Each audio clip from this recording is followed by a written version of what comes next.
Hey seniors, I know it's been a very long time. I haven't posted a video in a couple of weeks. I know I wanted you to devote all your energy and time to your AP tests. I know those of you taking Spanish. I think that's today, tomorrow. So good luck on that if you're taking it. And I'm really looking forward to our Zoom session on Tuesday. It will be the first time we've all seen each other for a couple of months. Again, I really feel connected to a lot of you guys, and I can't wait. I can't wait to actually see you guys in person. Well, not in person, but like see you guys. And I hope you're all doing well under these circumstances. And I hope all your tests went well.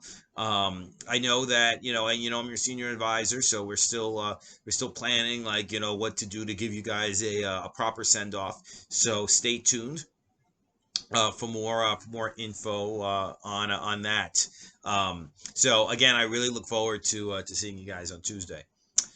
All right, so we're going to continue talking about the Monica Lewinsky scandal. I know the video from a couple of weeks ago. I hope you've all watched it. If you haven't watched it, please do so.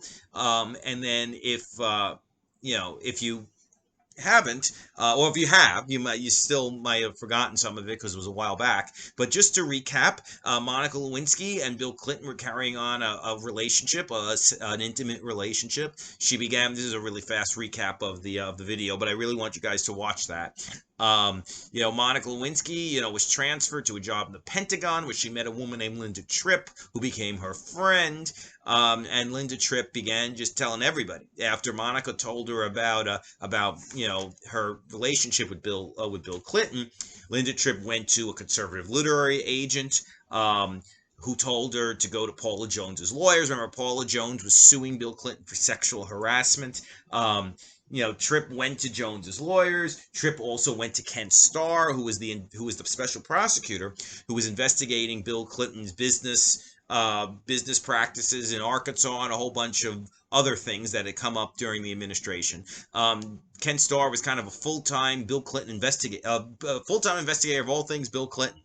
And now this fell into his lap about Bill Clinton carrying on a sexual relationship with Monica Lewinsky and then potentially lying about it under oath. Now, the under oath part came when Bill Clinton had a deposition in the lawsuit, the Paula Jones lawsuit. Paula Jones claimed that Bill Clinton pulled down his pants and told her to kiss it.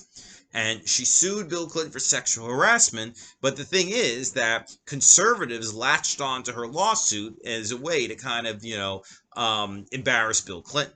And in the course of, the lawsuit, it came out that, because of Linda Tripp, Monica's friend slash snitch, they found out about the Monica Lewinsky, about him having a relationship with Monica Lewinsky. So Jones's lawyers asked Clinton questions about Monica Lewinsky's visits to the White House. They asked him about gifts that he had given her, and some of the things Bill Clinton just flat out was deceptive. He said they asked, "Were you ever alone with Monica Lewinsky?" And he said no. And then he said, "Did you ever have sexual relations with Monica Lewinsky?" And Bill Clinton famously said, "No, I didn't." Now, Bill Clinton later defended himself and said this was not a lie because we just had oral sex, and oral sex was not sexual relations. Clinton said, "I interpret sexual relations to mean intercourse. So when I said we didn't have sexual relations, I actually wasn't lying. Receiving oral sex," he said, "was not sex." Now, another question is that Paula Jones is suing him for sexual harassment, and Bill Clinton is having a consensual relationship with Monica Lewinsky. So is that really the same as sexual harassment? Is having a sexual relationship really the same as pulling down your pants and propositioning someone? critics could argue that Clinton's critics argued at the time, and now a lot of people in the Me Too era, looking back in this, also bring up this point, saying that this was intrinsically coercive because she was 30 years younger than him. She worked for him. She was an intern. He was in such a position of power. He was 50. She's 21. So they would argue that, well, it's not really consensual relationship in the in the conventional sense. Now, Newsweek magazine actually got a hold of the tapes that Linda Tripp had made of the conversation, of her phone conversations with Monica, because that Lucy Ann Goldberg lady, who was the literary agent that Tripp had gone to, said tape record all your phone conversations with Monica, and she did that. The tapes wound up, Newsweek magazines refused to publish them, but the Drudge Report did publish them. The Drudge Report is a right-wing website, which is still around to this day, and they published the Linda Tripp tapes of Monica Lewinsky. Now, Clinton and Clinton's people just viewed this episode as just the latest attempt to try to bring down Bill Clinton. The Clintons had kind of created, almost in the 90s, this bunker mentality where everybody was out to get them, so we just got to hunker down and just deny and just and call out the people who bring up these things about me as just driven by politics. Hillary Clinton gave an infamous interview when the Monica Lewinsky news broke, where she said that the allegations against Bill Clinton, her husband, about Monica Lewinsky were just part of a, quote, vast right-wing conspiracy that had been conspiring against her husband since he came into office. Now, both things can be true at the same time, right? And, probably were. There was a vast network of right-wingers in government, in the media, in right-wing talk radio and culture, and, conservative politicians and business officials who absolutely despised Bill Clinton and were continually pursuing him for years for one allegation or scandal after another. And the thing is that that could be true, but at the same time, it could also be true that Bill Clinton is carrying on a sexual relationship with this White House intern. Now, the thing is that the question we can ask, and we certainly asked after the fact, was if Bill Clinton had just admitted from the beginning that he had a sexual relationship with Monica Lewinsky, would this have just ended the whole episode? Instead of dragging out this entire episode throughout 1998, like literally this country was paralyzed. And I remember this. I was in high school, and literally this country really did nothing else in 1998 but talk about Monica Lewinsky and Bill Clinton, and whether Bill Clinton had lied under oath, and then it got very graphic and so it literally dominated American life in 1998. So if Bill Clinton had literally just said at the beginning, well, I did have a sexual relation, or I did have a relationship with her, and would that have just been the end of it? People would have been, oh my God, Bill Clinton had a relationship, but I don't think it would have inflicted the damage on him that the denials and then his ultimate impeachment over this inflicted on him. Now, Kenneth Starr was the man and the special prosecutor investigating Bill Clinton, really latched onto this and began investigating, whether Bill Clinton had lied under oath in the Monica Lewinsky deposition, in the Paula Jones deposition about having a relationship with Monica Lewinsky. Remember, well, I won't get to that. We'll get to that in a minute. Now, the Paula Jones lawsuit was dismissed, which actually gave Bill Clinton, more ammunition, saying that even if you think I lied in a lawsuit that was dismissed, for lack of foundation. And the thing is that this was the root of all the problems that Bill Clinton had, this Paula Jones lawsuit. But Kenneth Starr continued his investigation, as did House Republicans. Now, remember, the man who was he's still there, the Speaker of the House, was Newt Gingrich, the leader of the Republican Party in Congress. And Newt Gingrich condemned what he called the sick moral laxity of the Clintons. The Clinton administration, which was very rich considering the fact that at this time where he's condemning Bill Clinton, he's having an extramarital affair with a House aide who was 25 years younger than him. He was married. He was on his second wife. Remember, he dumped his first wife his old high school math teacher for his second wife. Now he's cheating on her with this young congressional aide. At the same time that he's, condemning Bill Clinton for the sick moral laxity. So yeah. Also in charge of the House investigation specifically was a man named Henry Hyde. Henry Hyde was the chairman of the House Judiciary Committee, and it came out that Henry Hyde himself had an extramarital affair. It broke up a marriage actually. Was he was sleeping with a woman, and her husband found out, and her husband dumped her afterwards. And Henry Hyde was the one who was behind all that, and then that came out, and then he said, well, that was just a youthful indiscretion, even though he was in his 40s when it happened. Ken Starr, this man who has been spending years investigating Bill Clinton and is now investigating the Monica Lewinsky situation. Ken Starr was a conservative Republican, a deeply religious Christian, and the thing is, he was dogged in continuing this investigation. Now, he had actually gotten, I think I mentioned this in the last video, he had gotten Monica Lewinsky, his men had actually got Monica Lewinsky in a mall, got her, questioned her for 13 hours, basically saying you're going to go to jail unless you admit that when you were asked in the Paula Jones deposition whether you had a relationship with Bill Clinton, she denied it, and basically threatening her with jail time unless she told the truth and came clean and said that she did have a relationship with Clinton. Ultimately, Ken Starr's office came up with, which included Brett Kavanaugh, who's now our erstwhile Supreme Court Justice. They came up with an agreement with Monica Lewinsky, an immunity agreement, saying we won't prosecute you for having lied under oath in the Paula Jones lawsuit when you denied having an affair with Bill Clinton, but you have to tell us the truth about what happened between you and Bill Clinton. And boy, did she ever tell the truth. She was graphic, describing every sexual romp that actually took place between her and Bill Clinton. And the biggest evidence she had was a dress, a navy blue dress from the Gap, which had Bill Clinton's semen on it.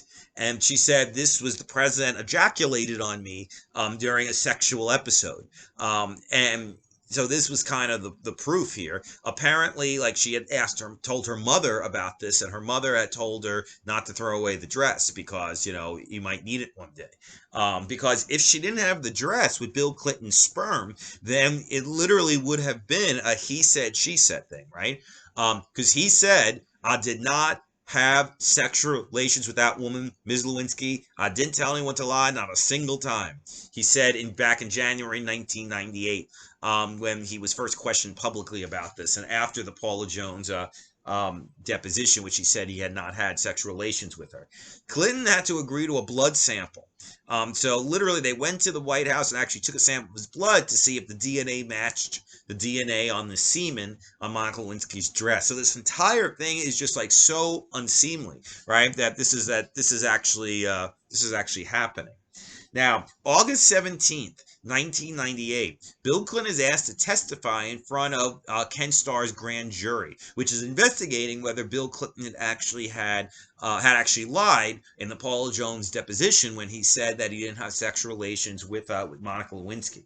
Now, he testified, but he gave and I'd love to have been able to show you this in class. You can check this out for yourself if you want. Grand jury testimony of Bill Clinton.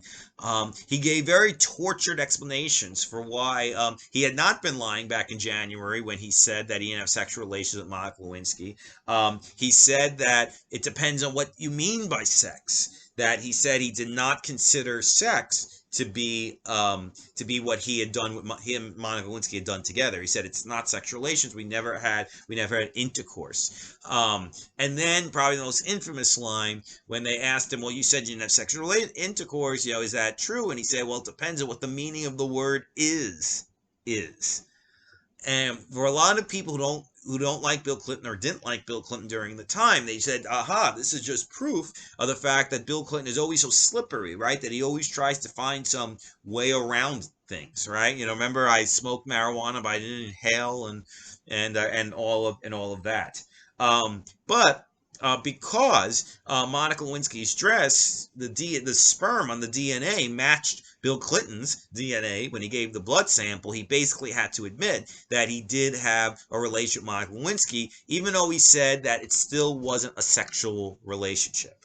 Um, Now, the thing is that they asked Bill Clinton literally about every sexual episode that Monica Lewinsky had described. And on September 9th, 1998, I remember this. I remember this so well. Like literally, I think I was a junior in high school, and they put Ken Starr issued a 445-page report detailing each sexual episode that Bill Clinton and Monica Lewinsky had engaged in, and he posted all on the internet.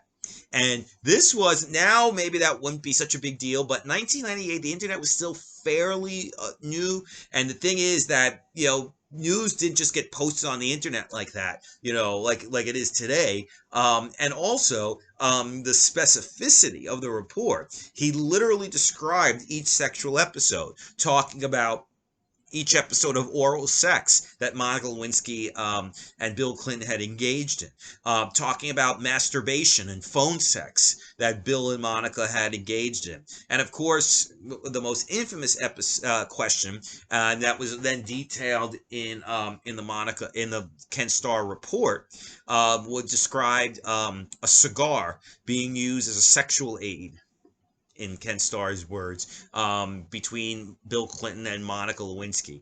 And the whole thing was just so unbelievably detailed. And it was so humiliating for any that actually the public turned against the Republicans and Ken Starr. Bill Clinton's approval rating began increasing after this because there was this general feeling in the country that this was just too much, that nobody deserves to have their private life aired in this manner, right? To actually have graphic, detailed episodes, sexual episodes between you and, whoever you're having relations with, to be detailed so specifically for all the world to see, for it to be posted on the internet.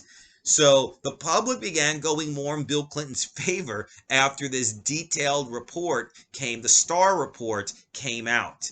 But the Republicans continued. They said that this report proves that Bill Clinton had engaged in impeachable offenses, a high crime and misdemeanor to the Republicans, because he had lied. They argued, Ken Starr argued, and the Republicans believed that he had lied not only in the Monica Lewinsky deposition, but he had lied in the grand jury testimony in August when he denied having sexual relations. That was Ken Starr's rationale for publishing each sexual episode in detail, saying that, well, this shows that Bill Clinton was not telling the truth when he said that we didn't have sexual relations because they did this, they did this, they did that, on this day and that day, and this one was there, and blah, blah, blah, blah, blah, blah. So he said that, Ken Starr, that was his only way of showing that Bill Clinton had lied.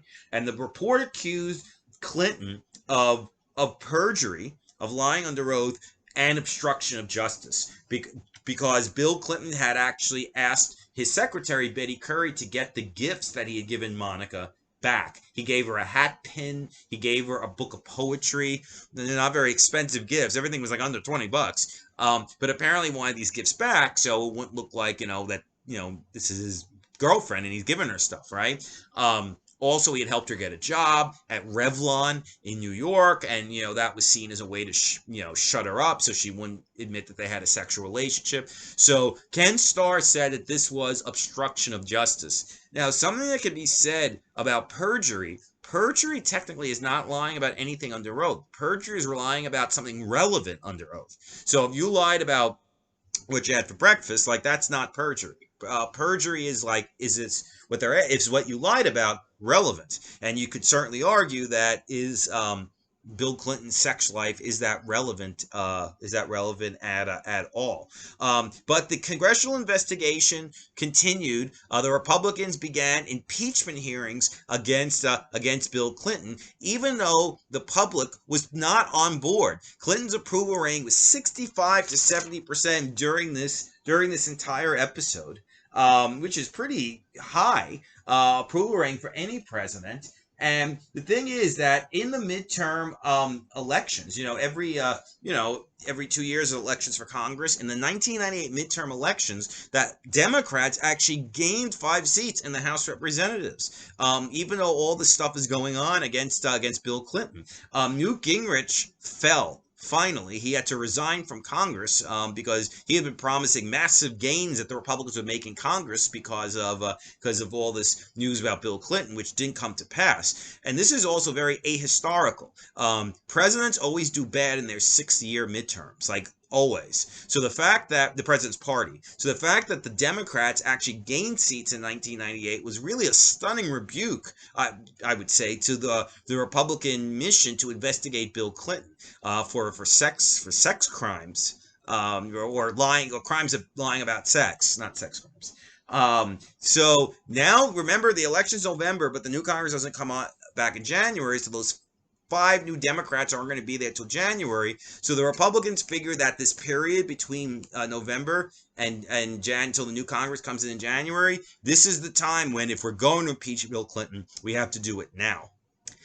All right, guys, so that will stop now. Our next video, we're going to talk about the impeachment of the president, the fact that Bill Clinton actually, wound up getting impeached for lying under oath about Monica Lewinsky, and we'll also spend some time talking about the legacy of the Lewinsky investigation, because I think it's taking on took on new resonance in the past few years since the Me Too movement.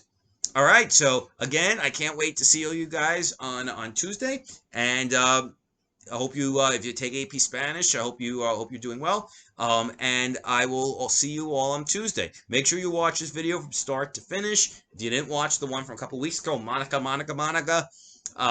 make sure you watch that. All right, peace.